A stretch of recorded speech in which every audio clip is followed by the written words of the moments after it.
first understand the pace that the person is walking in. So you need to feel their heartbeat, and then you need to adapt to that. If you cannot adapt to the client's heartbeat, already you'll be operating in different frequencies. Yes. And there's a big chance that you lose the deal.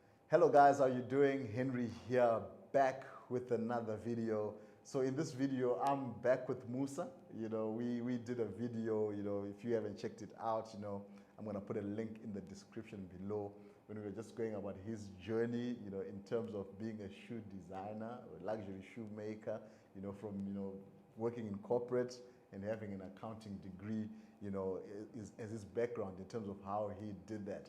So, I mean, we just decided, I mean, we've been in business. I mean, how long have you been in business now, man? About 5 years. About plus, 5 years.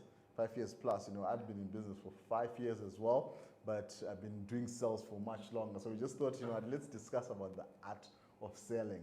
Because, I mean, if we're not selling, guys, you know, if that money is not coming in, the lifeblood of any business, man, we are not doing much. So we just said, you know, let's just do this video together just to, you know, share our insights, our personal, you know, insights and the experience that we have, you know, and there's so many insights out there, and we don't claim to know it all, just, you know, just what we know. So guys, man, thank you very much for joining us. If this is your first time on this channel, you know, a very warm welcome to you.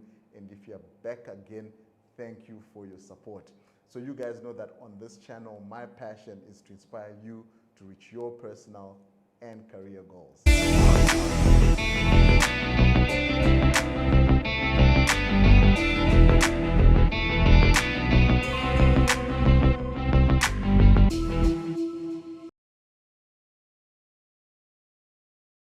And one of the ways that we do this is by interviewing guys who are out there, you know, doing things in the trenches, you know, achieving, building, whether it's in business, entrepreneurship, or in careers, man. We want them on the channel so that, you know, we can get to learn from guys who look like you and me, and things, guys who are actually, you know, who people we can relate to, so that we can take things to the next level, man. So Musa, thank you for coming through. Thank you once again for the opportunity.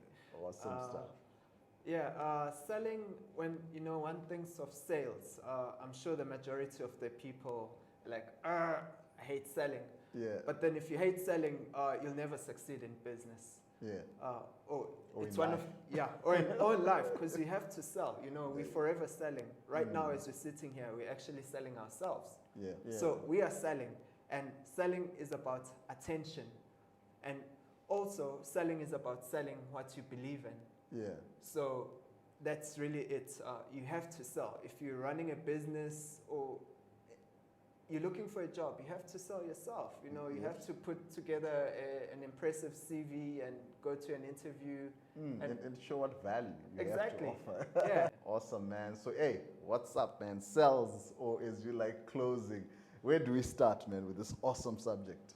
I think we have to start with the mindset. It has to be, because it's all about mindset. Yeah. Selling to me means having a product that you're really passionate about.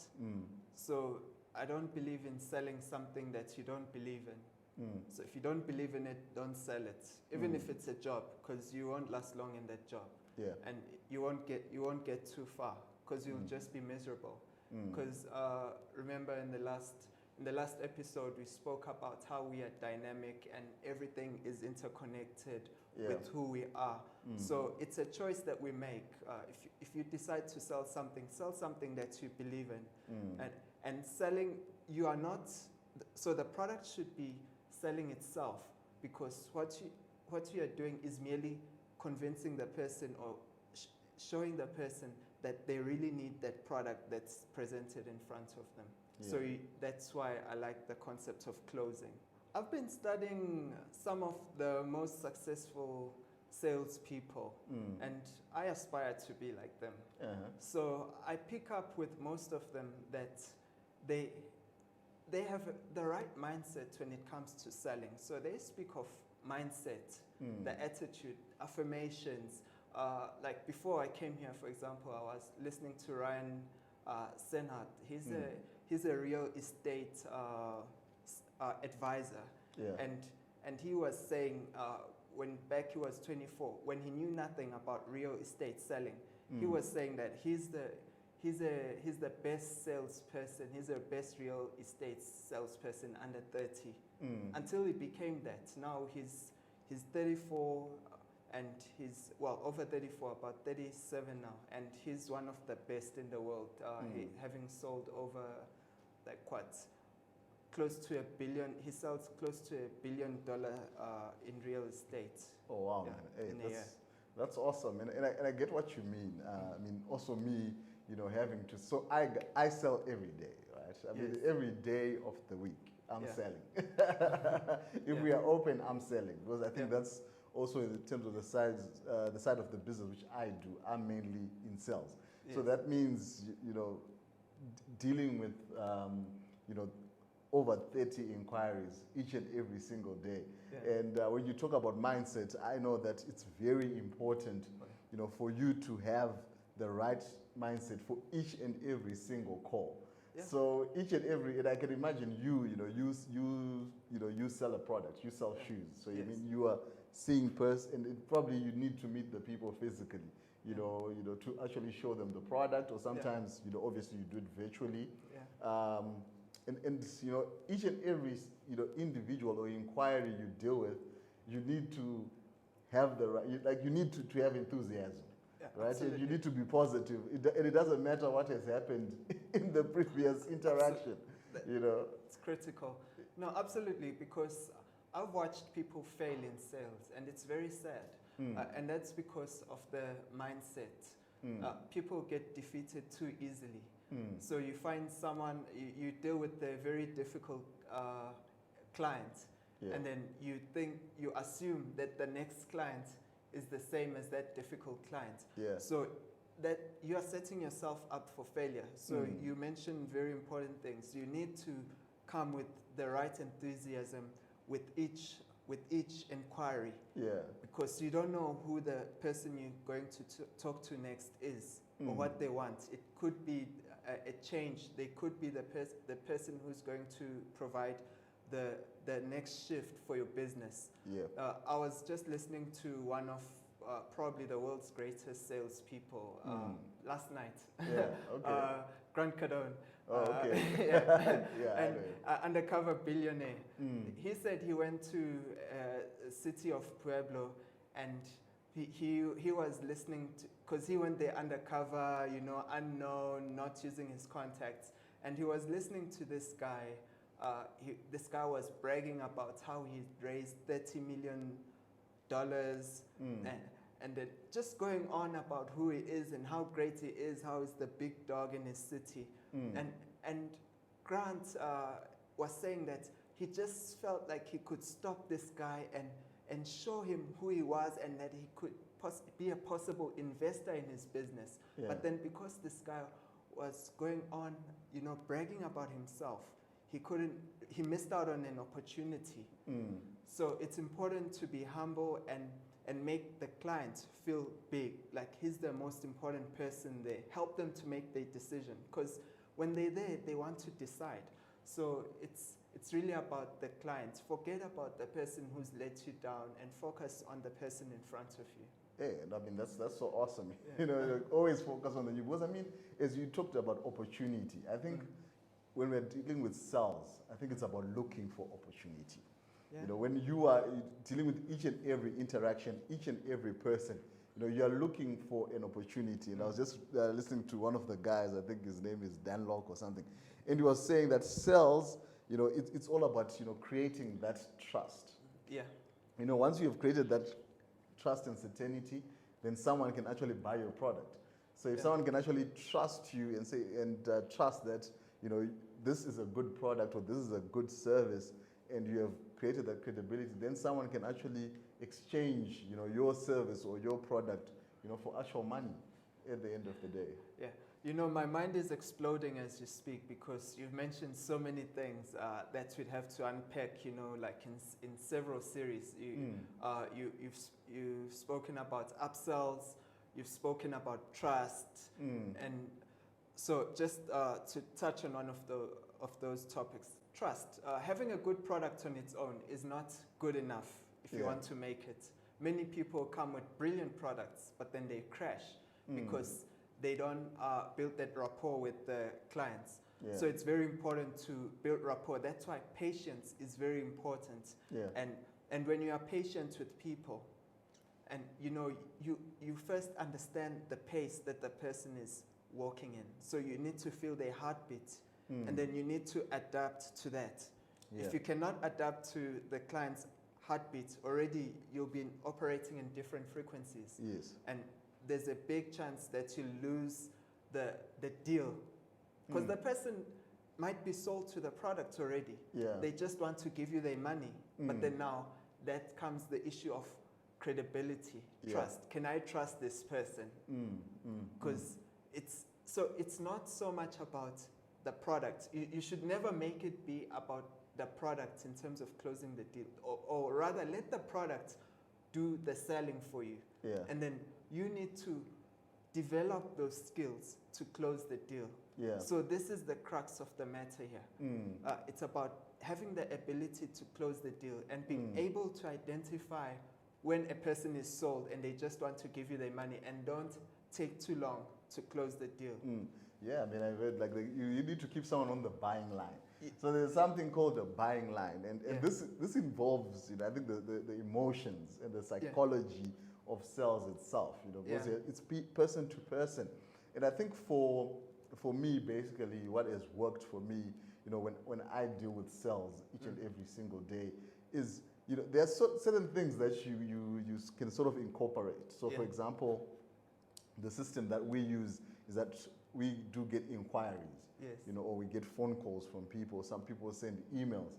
It's very important that, for example, sometimes I'll just look at the latest email which has come in, and I call that person immediately.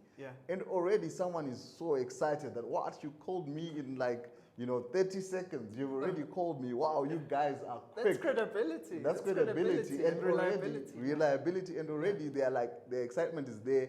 And already we have approached that buying line at the end of the day. And what I need to do is to keep that excitement up, and absolutely, be quick and provide that enthusiasm and just, I think that also incorporates the level of service that you actually give them, attending to their needs. But I think people want to know, are you competent to actually, so everything you have to pack it in there. Absolutely. Time is money. Attention is currency. So you need to give people the attention that they need. When someone inquires, it's so competitive out there. Everyone, you've got many businesses, they've got all these systems in place. So here you are, you find yourself, you've started your business and you want to service people, but then you find that you're falling behind. I'm guilty, by the way. I've got a huge backlog of people. Sometimes I just go in the night, I look on Facebook, I see lots of people complaining that, these guys, they're hiding the price, they're not responding. The reason I haven't put in the price there, it's because there's a reason, a very good reason. If I can share the reason, it's because it's an evergreen post. When the post is there, if I posted in 2018, prices change.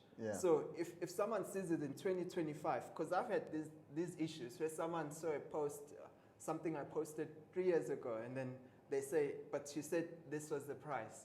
So there are reasons why I don't put prices on certain platforms. But then now, if I don't respond in time, those people, I think I came across one comment that said scam. And that person has a right to post their comments. That's my view. So that's where mindset comes in, because you can end up fighting with people, and then you're going to create a wrong perception of who you are, and that's your brand. That's how people will perceive you, that you're weak or you just fight with clients. You're emotional. Never attach emotions, but then selling is emotional, or closing that's the thing. That's always the funny thing, that when you are sort of doing it, I'm invested, but at the same time I'm not too invested. So I'm invested to a certain degree. So there's this line that at the end of the day I will not take it personally, whether it happens or not. It doesn't necessarily reflect on my abilities or whatever it is. But I think at the end of the day, selling is an art. right? Yeah. Selling is just an art. It's not something.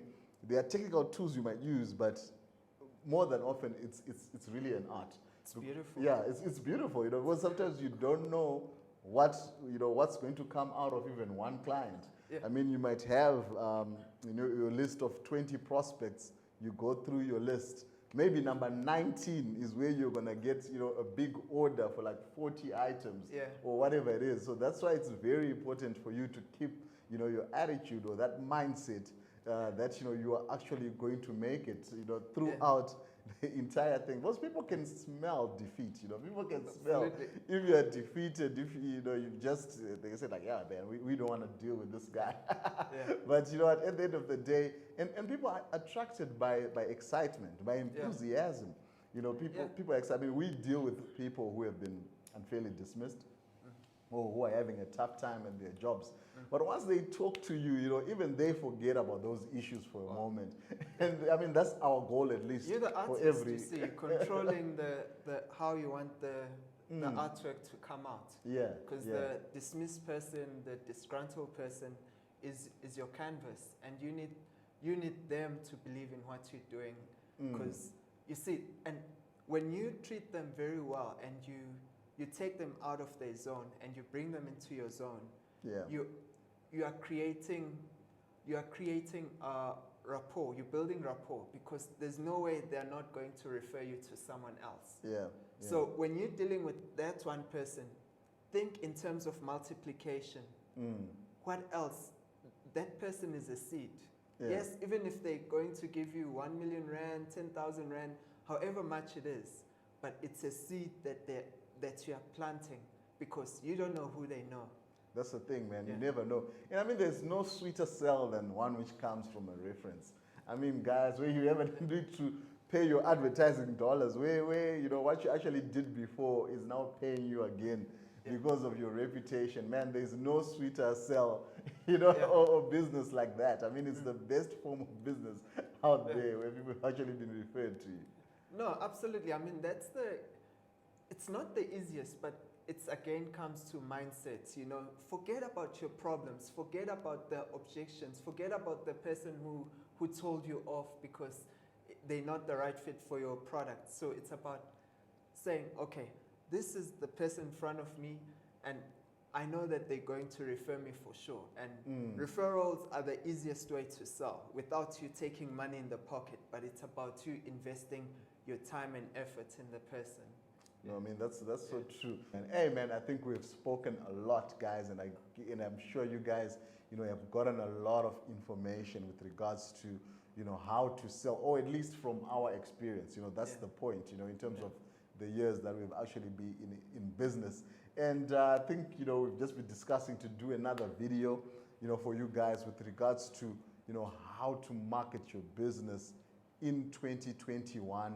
Where have we seen the wins over the years and what's working now? And there are digital platforms. And digital. Yeah. Digital. I mean, everything is digital now. Yeah. And so, guys, I mean, we're going to be, getting into that video, and creating that video for you guys. I mean, let us know if there's any other thing that you want us, or any questions that you might have, put them in the comment section below. And let us know if there are any other topics that you'd like us to discuss with regards to entrepreneurship, and we are going to be sure to do that. So guys, I mean, if you found value in this video, hit that like button, share this video right now to your friends, and subscribe to the channel, and let's grow together. So yeah, Musa, thank you very much for coming through, man. Thank you, brother. All right, cool stuff, guys. I mean, love you, God bless, and we'll see you on the next video. Cheers.